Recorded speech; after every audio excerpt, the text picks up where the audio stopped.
হানাফিদের কথা হলো যে স্যার ঝগড়াঝাটি করতে রাজি না, ওরা যদি রফাদাইন করতেই চায়, জোরে আমিন করতেই চায়, আর একটা মসজিদ বানাক, আমরা বাধা দেবো না, কিন্তু আমাদের মসজিদে চলবে না।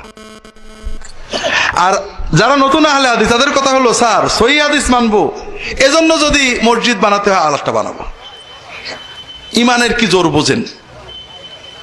তা হানাফিদের বললাম যে আচ্ছা, রফাদাইন করা, জোরে আমিন বলা বেশি গুনাহ, না দাড়ি চাচা, সুদ খাওয়া, ঘুষ খাওয়া বেশি গুনাহ? বলেন তো আপনারা হানাফিরা বলেন কোনটা বেশি গুনাহ?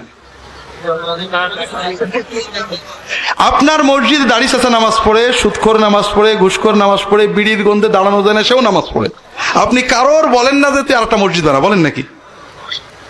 কিন্তু আপনি রফাদাইন করলে, জোরে আমিন বললে বলেন আরেকটা মসজিদ বানা।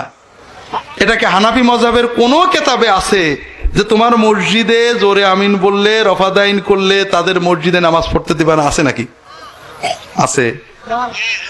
যারা এই কাজ করে, অর্থাৎ হানাফি নাম দিয়ে মসজিদ থেকে বের করে, তারা হানাফি না, তারা মাযহাবের নামে জালিয়াতি করে।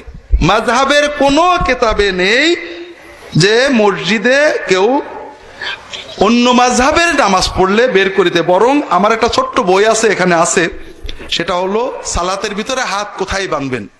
দেখবেন আবু হানিফা সহ হানাফি মাযহাবের ইমামরা সবাই, এই আমি এক মসজিদে নামাজ পড়ছি, কেউ মালিকি, কেউ শাফি, কেউ হানাফি, হানাফির পাশে দাঁড়িয়ে জোরে আমিন বলছে।